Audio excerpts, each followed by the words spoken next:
Hello दोस्तों, स्वागत है आप सभी का हमारे यूट्यूब चैनल पुष्पोम एजुकेशन में। दोस्तों, पिछले दिनों हम लोग रस के लक्षण, उदाहरण और उसके भेद को पढ़ रहे थे। चूँकि कुछ दिन से कक्षाएं स्थगित थीं किन्हीं कारणवश, इसलिए जो पिछला था हम लोग उसी के क्रम में आगे बढ़ेंगे। और जो पिछले रस के भेद बच गए थे, पिछली कक्षा में विभत्स रस तक हुआ था, जिसका स्थायी भाव होता है जुगुप्सा, जिसमें जब किसी व्यक्ति के प्रति घृणा या किसी व्यक्ति के मन में घृणा जब उत्पन्न होता है तो वहाँ विभत्स रस होता है। अब उसके आगे का जो रस आता है वो आता है वात्सल्य रस। चूँकि हिंदी साहित्य में मुख्य जो रस हैं वो 8 ही हैं। भरत मुनि के अनुसार 8 रस हैं और यही महत्वपूर्ण हैं। इसको भी बताया गया था, इसलिए मैं इसका भी परिभाषा, लक्षण और उदाहरण बता दूंगा, ताकि जब भी इससे भी क्वेश्चन बने तो आप कर लें। हम देखेंगे वात्सल्य रस। वात्सल्य रस का जो अस्थायी भाव होता है वह वत्सलता होता है, अनुराग होता है। जब माता का पुत्र के प्रति प्रेम होता है और गुरु का शिष्य के प्रति, बड़े भाई का छोटे भाई के प्रति जब प्रेम होता है तो वहाँ पे वत्सलता होती है, वहाँ वात्सल्य रस होता है।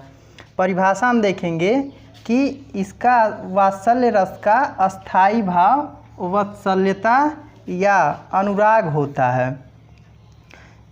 अब इसमें देखेंगे कि जब माता का पुत्र के प्रति प्रेम, बड़ों का बच्चों के प्रति प्रेम और गुरुओं का शिष्य के प्रति प्रेम, बड़े भाई का छोटे भाई के प्रति प्रेम आदि का भाव स्नेह कहलाता है। यानी माता का पुत्र के प्रति प्रेम, बड़ों का छोटों के प्रति प्रेम और गुरुओं का शिष्य के प्रति प्रेम, बड़े भाई का छोटे भाई के प्रति प्रेम आदि का भाव स्नेह कहलाता है। और यही स्नेह का भाव परिपुष्ट होकर वात्सल्य रस कहलाता है। जो स्नेह उत्पन्न होता है उसी स्नेह के भाव से परिपुष्ट होकर वात्सल्य रस होता है। यानी जब भी ऐसी अवस्थाएं आएँ कि माता का पुत्र के प्रति प्रेम हो, बड़ों का छोटों के प्रति प्रेम हो और गुरुओं का शिष्य के प्रति प्रेम हो, बड़े भाई का छोटे भाई के प्रति प्रेम हो, तो वहाँ पे अनुराग उत्पन्न होता है या फिर वत्सलता उत्पन्न होती है। तो वहाँ पे क्या होता है? वहाँ पे वात्सल्य रस होता है। इसे उदाहरण के माध्यम से हम समझने का प्रयत्न करेंगे। उदाहरण में क्या है कि बाल दशा सुख निरखि जसोदा, पुनि पुनि नंद बुलावत, अचरा तरे ले ढाकी, सूर के प्रभु को दूध पियावत। यह जो पंक्ति है, यह पंक्ति सूरदास की है। यह पंक्ति सूरदास की है और यह वात्सल्य रस का सटीक उदाहरण है।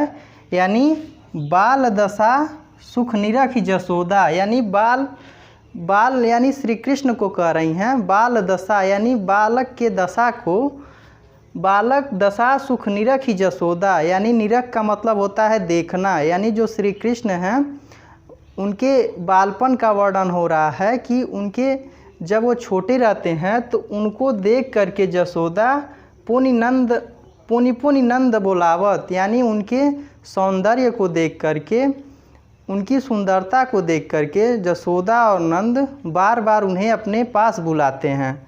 वही कह रहा है कि बाल दशा सुख निरख जसोदा पुनि पुनि नंद बोलावत। यानी जब श्री कृष्ण छोटे रहते हैं, छोटे बालक रहते हैं, तो वह बहुत सुंदर दिखते हैं।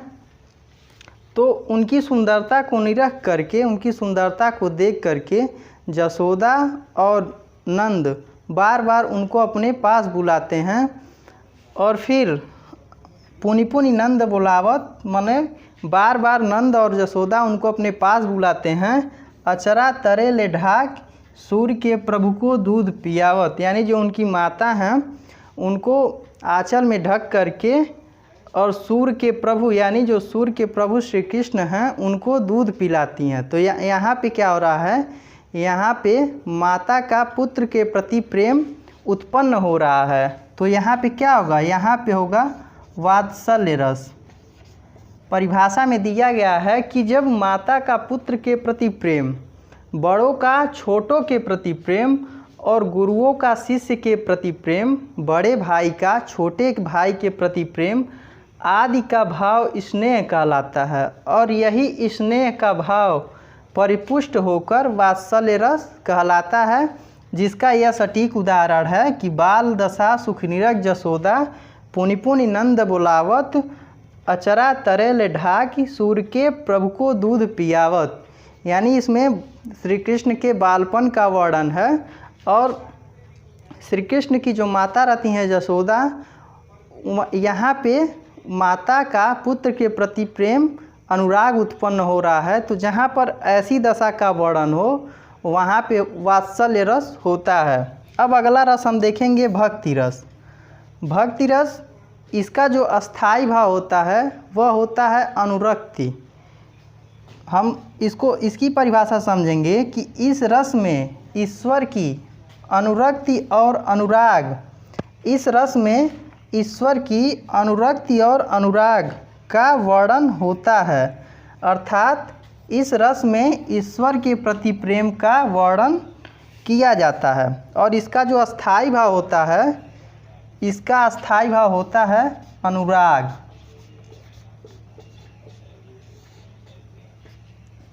इसका अस्थाई भाव होता है अनुराग। इसमें क्या होता है, यहाँ पे माता का पुत्र के प्रति प्रेम उत्पन्न होता, इसमें ईश्वर के प्रति जब प्रेम उत्पन्न होता है, ईश्वर की जब भक्ति मन में उत्पन्न होती है, ईश्वर के प्रति जब अनुराग उत्पन्न होता है, तो वहाँ पे क्या होता है, वहाँ पे भक्ति रस होता है।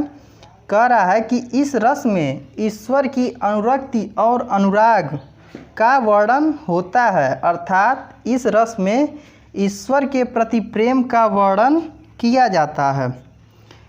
भक्ति रस में ईश्वर के प्रति प्रेम का वर्णन किया जाता है, उनकी अनुरक्ति का वर्णन किया जाता है। जब ईश्वर के प्रति जब भक्त को ईश्वर के प्रति आसक्त होता है, जब उसकी ओर झुकता है, तो भक्ति रस होता है। उदाहरण के माध्यम से हम समझेंगे।